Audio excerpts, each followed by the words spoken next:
Now, this is exercise 2 of problem set 1. In this exercise, they tell me that if I have an undirected network with a set of nodes V and a set of edges E, then I can define the complement of this network where I have all the links that were not defined in the previous network. Okay, so remember that for all the possible links here, for all the possible links there, some of them exist and some not. And so here in this case, the ones that existed here, they don't exist here, and the opposite. Okay, so that's the idea. So, and these are all questions regarding the connectivity of a network and its complement. Okay, so let's imagine that we have four nodes, which is the easiest one, because they say that at least we have 4 nodes. Okay, for 3 nodes, this is this is slightly different. So they tell me that there is a network such that both itself and its components are connected.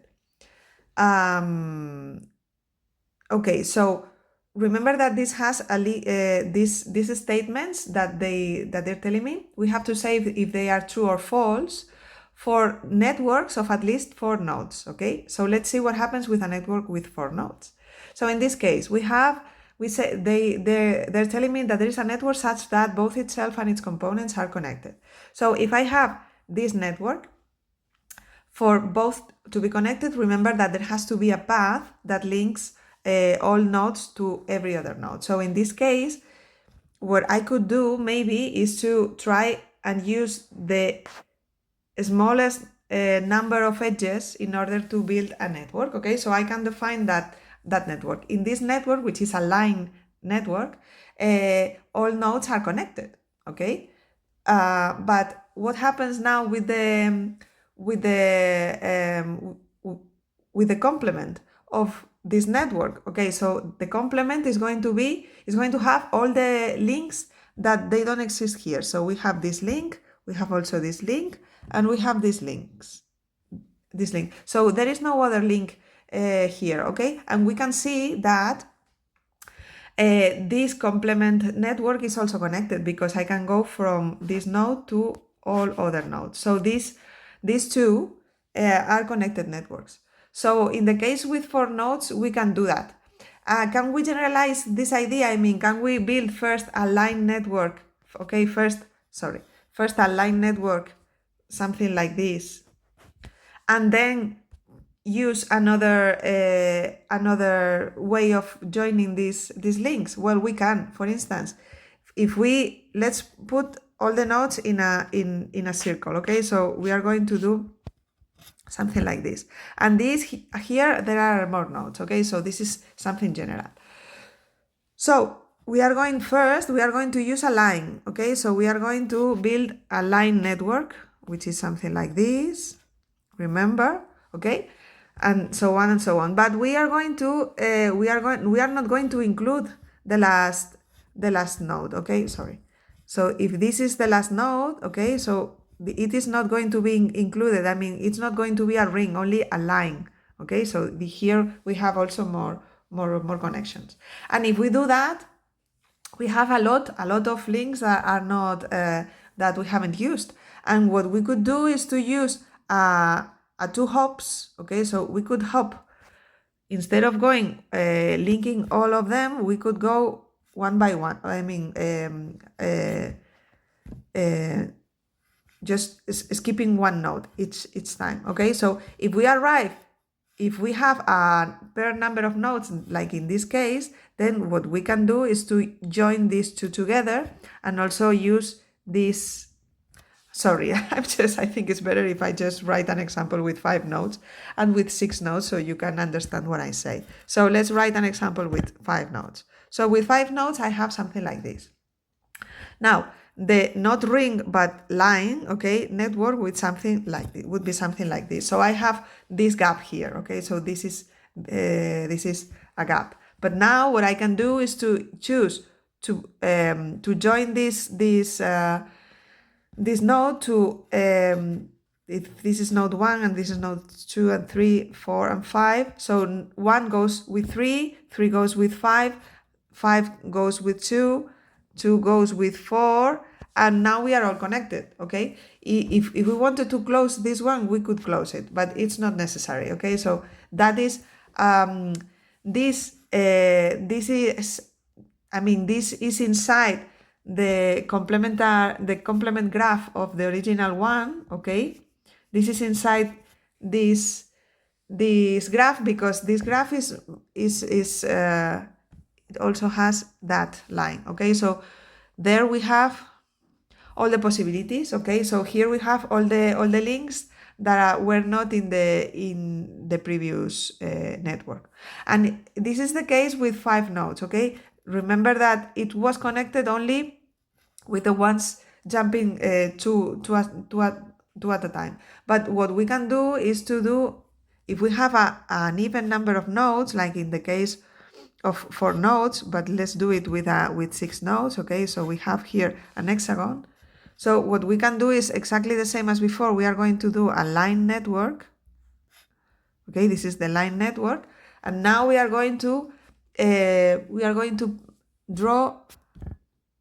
Now we are going to join links, join nodes, skipping one at a time. So since it is an even number of nodes, here I have a triangle. So this is going to be a connected component, and this is also going to be a connected component. And these two components are not connected between them, so I would have a problem. But since here I have this link that I can use, then I have that the green network is also a connected network. And this we can use this generalization for every number of nodes, okay? So in this case, we could do this for every network with n greater or equal than 4, okay? Or even, okay? It doesn't matter, so it's going to work always. So the statement A is true. There is a network such that both itself and its components are connected. Remember that this example is not the complement network, because here I have some links that are lacking, because I have that link also, and also that link, and also this link over here. So I had several links that were not here, because this is almost, when I join the two networks, it has to be a click, okay? I need to have all the possible links. So but we don't need all the links to get a connected component. That's the idea. Now, the second statement is that there is a network such that neither itself nor its complement are connected. Well, let's play a little bit, first of all, with the one with 4 nodes, okay?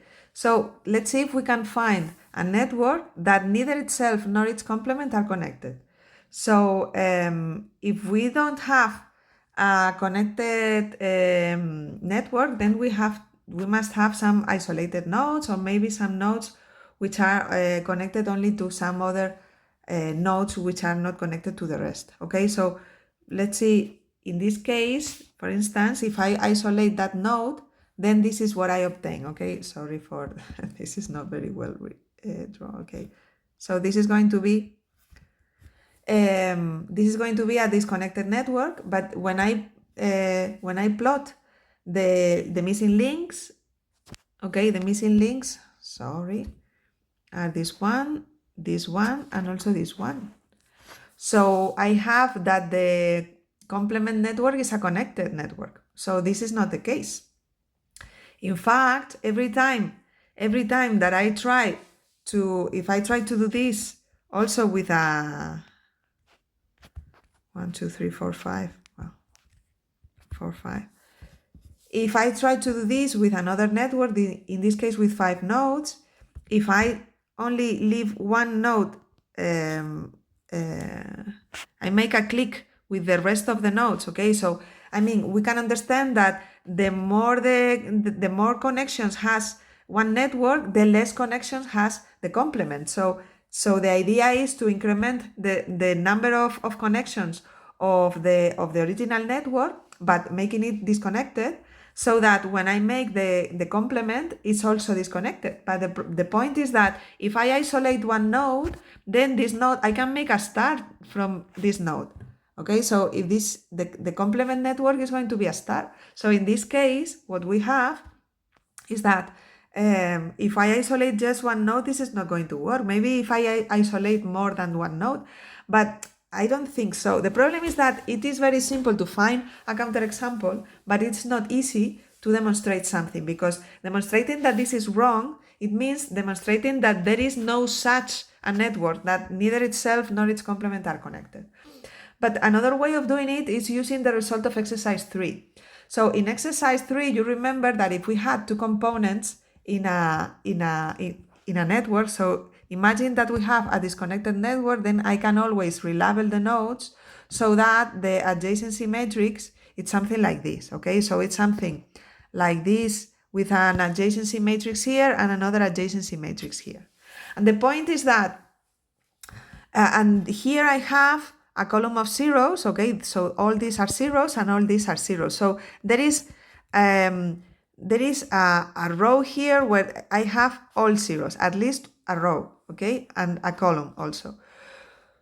The idea is to put as many links in these two components to make the complement network to have the least number of links possible, okay? So this should be all ones except for the diagonal, okay? So what I'm going to do is to write all ones here. So it's going to be a block matrix, okay? It's going to be a block matrix. These are going to be all ones except for the diagonal, okay? In the diagonal, I'm not going to have ones, but zeros, and the rest are going to be zeros, okay? So this is the idea. So when I have this adjacency matrix, what I obtain is that this is not a connected network, but when I do the adjacency matrix of the complement network, then I'm going to have zeros here, okay? So now what I'm going to find is that, So what I'm going to find is that now the adjacency matrix of the complement network is going to have zeros here, okay, all zeros there, all zeros here, and ones here. So these are all ones. That's the idea. Okay? Now, we know that this is disconnected. So remember that if I have a disconnected network, the adjacency matrix has to be a block matrix, okay? It has to be like that. But the point is that if I have a block matrix, then the complement is not going to be a block matrix. Well, it's going to be a different block matrix, but these blocks are not going to be in the diagonal, okay? They are going to be outside the diagonal. So the point is that, is this network disconnected? Well, what does this adjacency matrix means? It means that all these nodes here, although they are not connected, I mean, this is from 1 to some number, I don't know, some n1, okay? So from rows 1 to n1, I have zeros here, I have zeros here in this part, but I have ones here. So that means that all these nodes, from node 1 to node n1, they are going to be connected to nodes from n1 plus 1, because this is n1 plus 1, to node n. So I have all these connections, okay? So if I have these connections,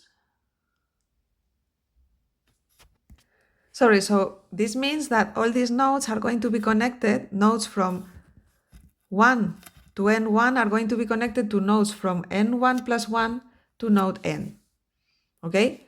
And if we look at this other part here, this means that from n1 plus 1 to node n, these are going to be connected, okay, to nodes 1 to n, okay, which are the n1, which are the columns, okay? So that's the idea. So the point is that I can go from node 1 to any node here, and from here, to any node here, and from here I can go to any other node there, because they don't have to be directly connected. What they have to be is connected in some path, that there are some paths where I can go from one node to another. So that's the idea, okay?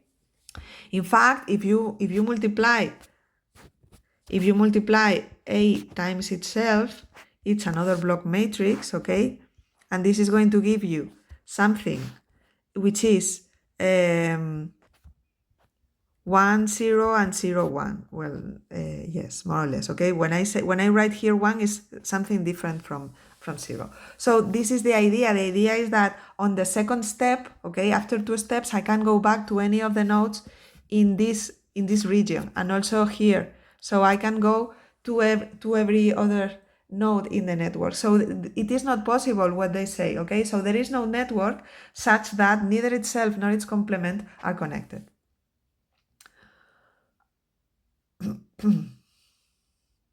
So that's what it means. And the last statement says that if a network is connected, then its complement is also connected. Well, that is, remember that that if a network is fully connected, okay, if the density is 1, if we have a clique, so we have that every node is connected to every other node, okay, so that's the idea, that we have all the possible connections here.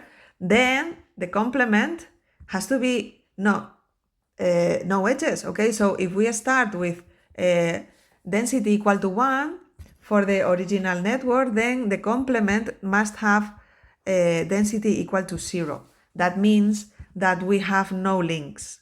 Okay, so that's the idea. So in this case, we found a counterexample. The counterexample is that if I start from a clique, then the complement network is going to be the empty network, okay, the empty no links. And that's the idea. So the statement is false. So summarizing, we have that statement A is true, statement B is false, and C is also false.